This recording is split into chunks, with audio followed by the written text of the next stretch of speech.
Arthur Merlow was no stranger to the hum of machinery or the electric tang of a live wire. In his 28 years of life, he'd mastered the art of bending stubborn circuitry and stubborn people alike. But nothing had prepared him for the resonance that would change everything. His quiet work as a field engineer, tinkering with Earth's long-forgotten relics and next-gen tech, seemed mundane. That is, until the HFY Accord pulled him from the monotonous rhythm of soldering wires and thrust him into the galaxy's throbbing heart. The HFY Accord, a federation of alien civilizations devoted to interspecies knowledge and exchange, had recently opened its doors to Earth's engineers. Humanity had been a peculiar latecomer to the galactic scene. They were deemed creative yet cumbersome by the various species, too prone to accidents and a touch reckless. Arthur took those observations as compliments. In his opinion, genius was messy and breakthroughs were born of chaos. And so on a brisk morning aboard the Accord's flagship station, the Celestine Arc, Arthur found himself in a stark white laboratory, its polished walls humming with bioluminescent pulses. Thin trails of light zipped from corner to corner, as if chasing each other. Next to him, a gangly Olzar named Virene hunched over a holographic console, his three eyes blinking in rapid succession. The alien's skin shimmered like polished obsidian, speckled with minuscule scales that shifted colors based on his emotions. At present, Virene's hues were tinged with violet confusion. "Human Arthur," Virene said, his voice laced with the grating pitch of a whirring drill. "This component matrix does not adhere to expected input frequencies. Explain your methodology." Arthur leaned closer, ignoring the crackling tension. The device they were testing, a power converter designed to handle interspecies frequency ranges, was supposed to absorb and stabilize chaotic energy bursts from alien tech. For the last hour, it had stubbornly refused to cooperate. He squinted at the floating interface, its digital symbols shifting through configurations unreadable to human eyes. "It's misaligned," Arthur said, as if that were obvious. He reached out, his fingers grazing the panel. The moment he touched it, something strange occurred. A low, melodic hum pulsed beneath his fingertips, almost like a heartbeat. It resonated within him, vibrating in his bones and tightening in his chest. The sensation was familiar. Arthur pulled back, startled. Virene's three eyes fixed on him with palpable intensity. "You appear to be reacting." "No, just felt a buzz." Arthur shook it off, returning to the device with feigned nonchalance. But there was no denying it. He had felt something, an energy that spoke not just to his ears, but directly to the fabric of his mind. He adjusted the converter's input channels, muttering about alignment. As soon as he corrected the settings, the device whirred to life, its luminescent core shining with a warm glow. Virene's hues shifted to a surprised green. Curious. The sensation stayed with Arthur long after he left the lab. At first he dismissed it as fatigue or an after-effect of prolonged exposure to alien tech. The Celestine Arc was crammed with gadgets that blurred the line between organic and synthetic. But as the days wore on, the humming grew louder, and Arthur realized it wasn't coming from any device or mechanism. It was within him, a low, thrumming frequency that adjusted itself in response to the alien tech he encountered. He tested his theory in private, cautiously experimenting with small components left in his quarters. Each time he focused, he could sense faint vibrations, as if the circuits were whispering to him. Words formed in his mind, not quite language, but impressions and intentions.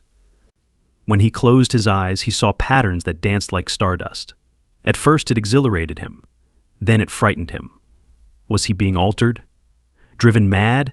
Neither option seemed particularly comforting. On the 6th day, Arthur received an unexpected invitation. The Accord's High Command had requested his presence in the Chamber of Resonance, a place revered for its enigmatic properties and guarded secrets.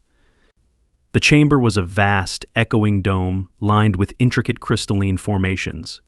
Each crystal emitted frequencies that the galaxy's greatest minds used to harness energy, manipulate materials, and unlock mysteries. To most, these frequencies were barely perceptible. To Arthur, they sang. The chamber was empty when he arrived, save for one figure, a towering Vulrakian elder named Jirai, whose layered robes shimmered like fluid mercury. Jirai's deep-set eyes regarded him with a mix of calculation and awe. Arthur Merlow, the human engineer who hears what others cannot. Jiray intoned. The voice rumbled through the chamber, amplified by the crystalline structure. Sorry, what Arthur replied, hands jammed awkwardly in his pockets. He couldn't tell if he was supposed to bow or salute, so he did neither. Jirai's lipless mouth curled in what might have been a smile. It is said you sense the Accord's frequencies, that you can interpret their secrets. Arthur's heart pounded. I wouldn't say I'm interpreting anything. More like picking up weird static. Your modesty does not fool me. Come, Jiray gestured to the largest crystal at the center of the chamber, a jagged monolith, humming faintly. Touch it. Arthur hesitated. What happens if I don't? Then the Accord may lose an opportunity, and you may lose your mind. Encouraging taking a deep breath, Arthur placed his hand on the crystal. It thrummed beneath his touch, and he felt the resonance surge through him. Patterns erupted in his mind codes, structures, webs of energy that defied conventional physics. He understood them with startling clarity. The crystal sang of old secrets, locked technologies, and dangers buried within the Accord's past. In the torrent of sound and light, one phrase stood out. Guardians of the Pulse must not awaken.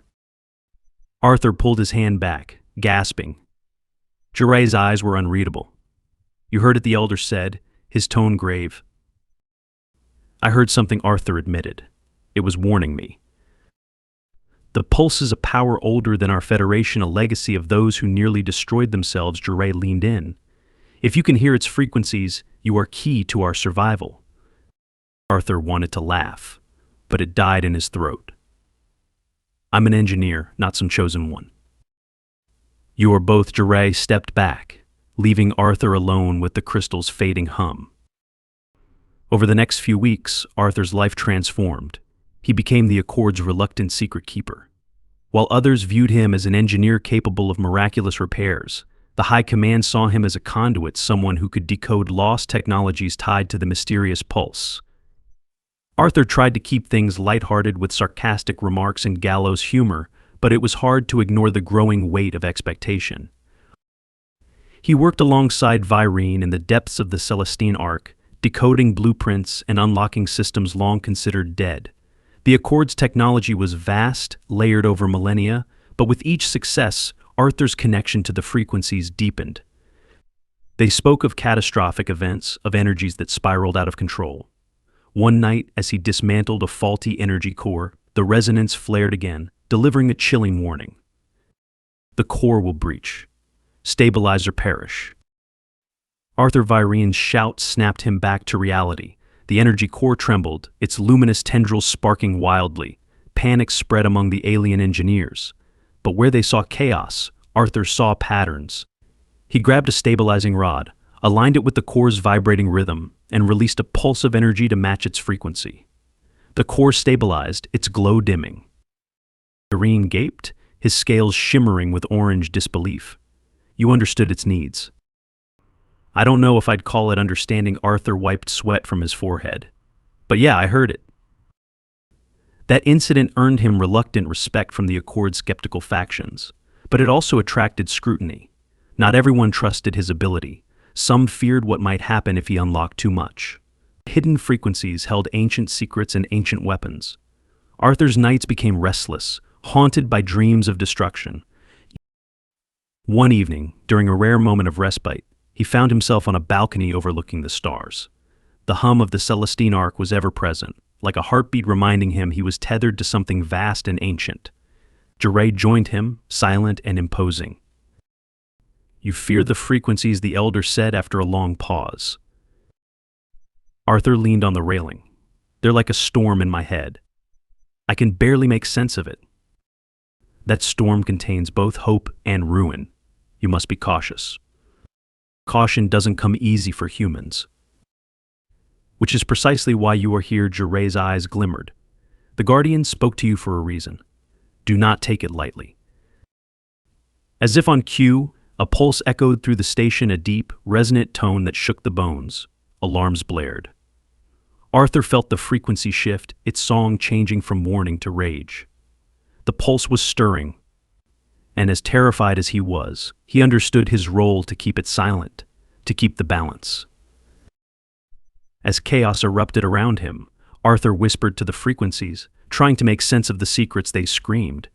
If he was to save this station and perhaps the galaxy, he needed to hear every whisper, every note, every buried warning.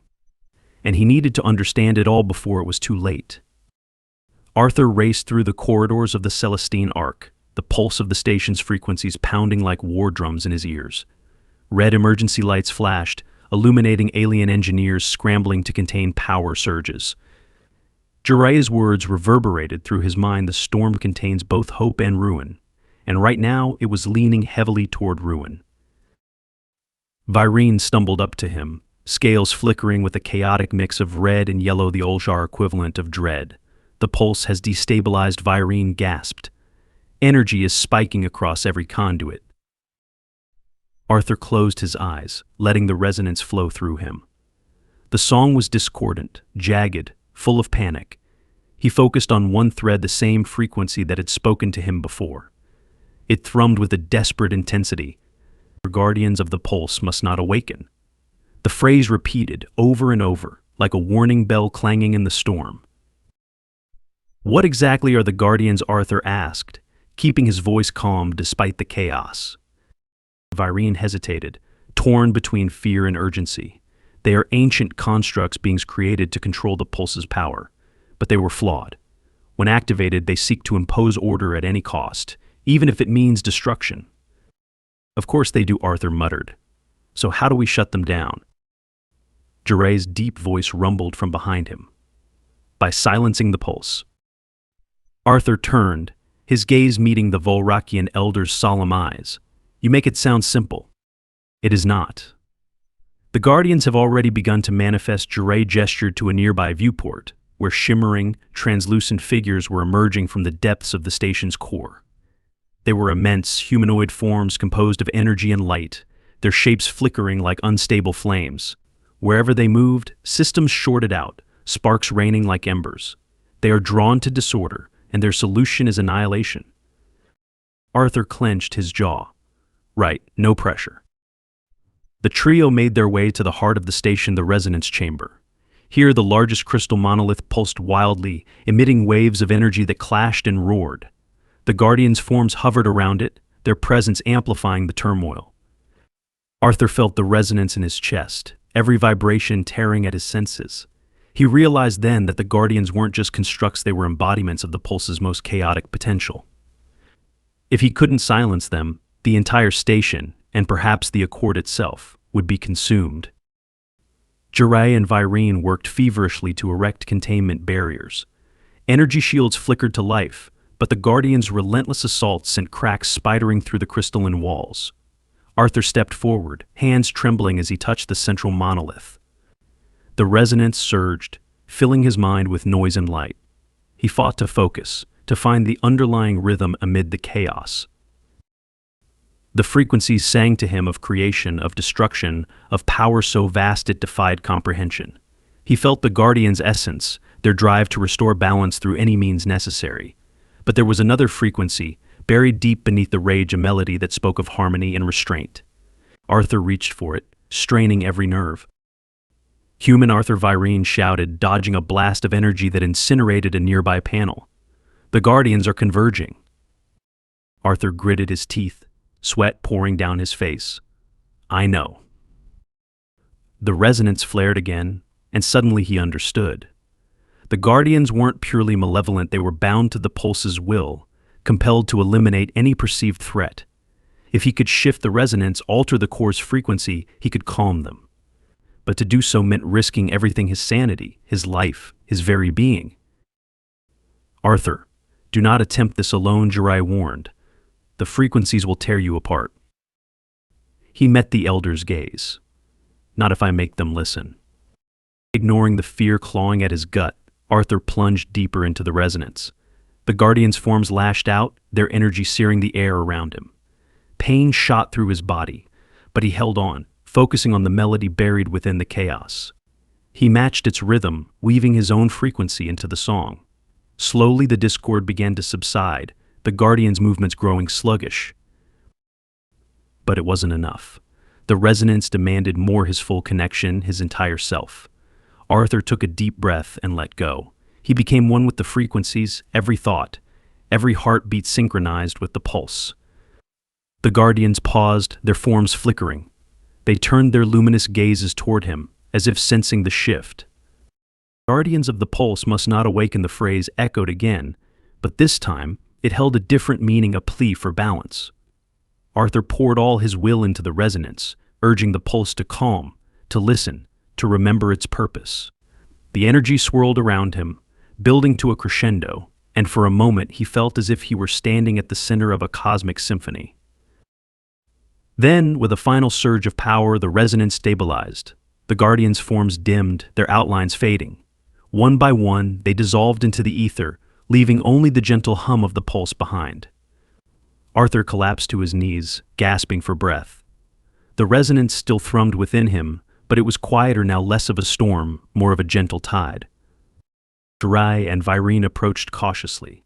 The Volrakian elder's expression was one of profound respect. You have done what no other could. The guardians are at rest. Arthur managed a weak smile. I'm going to need a very long nap.